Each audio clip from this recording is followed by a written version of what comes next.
You walk away from a conversation and everything seems fine. But 5 minutes later, or maybe 5 hours, something starts itching in the back of your mind. Wait, did I interrupt too much? Was that joke weird? Did they smile because they liked it, or because they were confused? And just like that, you're back in the moment, replaying the tone, the face, the silence, analyzing every frame like it's courtroom evidence. Most people assume overthinking is about the future. What could happen? What might go wrong? But some of the worst mental spirals come from the past. Not big events, just regular everyday conversations. So why does your brain keep dragging you back into them? Why does it feel impossible to just let it go? Let's get something straight. This is more common than you think. Almost no one walks away from every interaction thinking, "Yep, nailed it." Even the most confident people have post-convo flashbacks. They're just better at hiding it or ignoring it. But some of us can't. Some brains love to rewind, especially when the moment was ambiguous, when there wasn't a clear resolution, when something felt slightly off. That's what your brain locks onto: uncertainty. It's not trying to punish you, it's trying to protect you. Here's the science behind it. Your brain is wired to track social danger, rejection, humiliation, disconnection. Thousands of years ago, being left out of the group meant actual death. So your brain evolved to flag anything that even resembles social risk. Now, in modern life, that risk might just be a pause too long or a text left unread. Still, your brain takes it seriously, and it stores that moment like it's mission critical. Review the scene, reassess, never mess up again. This is part of what psychologists call rumination, repetitive negative thinking. But it's not just a bad habit. It's your brain trying to solve something it thinks is unfinished. The problem? Most of these conversations don't actually need to be solved. They're already over. Nothing is unfolding anymore. But your brain didn't get the memo. It keeps poking the bruise, hoping it'll heal faster.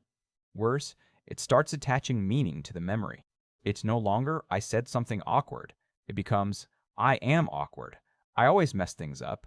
This is why people don't really like me." You spiral from moment to identity, fast, and that's where it gets heavy. Because now, you're not just replaying a moment. You're questioning your worth. Let's pause there. Because here's the uncomfortable truth. You're not rewatching the scene because it matters. You're rewatching it because, deep down, you're afraid it meant something about you. And that fear, not the memory itself, is what's keeping you stuck. Most people think what they need is to let it go. But before you can let something go, you have to understand why you're holding it in the first place. So ask yourself, what exactly am I afraid this moment said about me? Who was I trying to impress or not disappoint?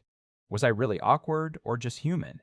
Because 9 times out of 10, that memory isn't about the moment. It's about your relationship with yourself. And here's the strange twist. Sometimes we replay conversations not because they went wrong, but because they touched a part of us we haven't made peace with. That need to always be liked. That fear of being too much. That pressure to always sound smart, kind, calm, collected. And when you say something that cracks that image, even slightly, your brain panics. It says, "That wasn't supposed to happen." And then, loop.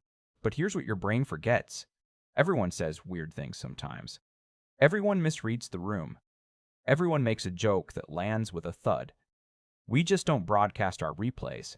But trust me, most people are stuck in their own mental blooper reels. Not yours. The world isn't judging you the way your brain is. That voice in your head, it's loud because it's familiar, not because it's right. So what do you do when the thought keeps coming back? That's what we'll figure out next. First, a truth that might hurt a little. You can't outthink a moment your heart hasn't made peace with. Rethinking it won't erase it. Replaying it won't rewrite it. At some point, you have to choose, keep running it back or start walking forward. But walking forward doesn't mean ignoring the thought. It means asking better questions when it shows up. Not, "Why am I like this?" But, "What part of me felt unsafe in that moment?" Because replaying isn't always about the other person. It's about the part of you that didn't feel seen or safe or enough. And once you name that part, it quiets down. Instead of shaming yourself for overthinking, try recognizing that this is your brain's way of trying to protect your image. Not the image others have of you, the one you have of yourself. The one where you're never awkward, always composed, always liked. And every time reality nudges that image, your brain hits rewind, trying to make it match again. But maybe it doesn't need to match. Maybe you don't need to fix the moment. Just forgive the version of you who was trying. Here's a practice that actually works. Instead of replaying the scene, replay the compassion. Imagine someone you love did exactly what you did. Would you call them stupid? Overanalyze their every word? Probably not. You'd shrug and say, "Oh, please, nobody noticed." You'd tell them to breathe.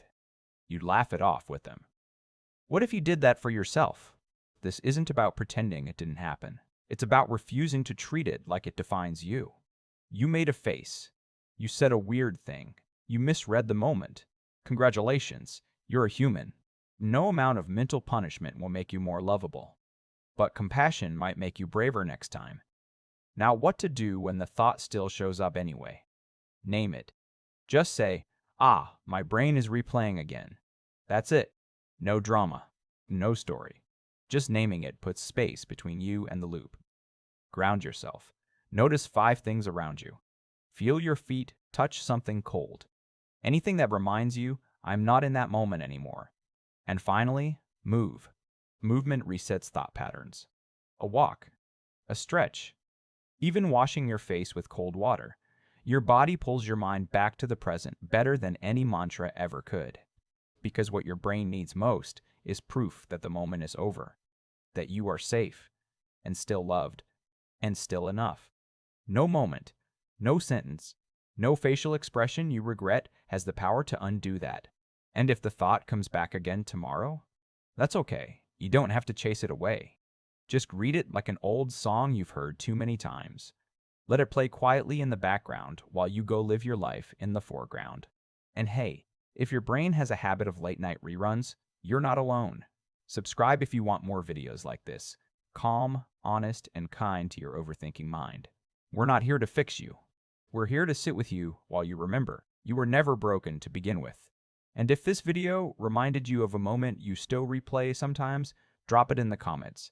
Not for validation, just to let it breathe. You never know who might read it and think, wow, I thought I was the only one. Let's turn this comment section into a quiet room full of people who overthink gently.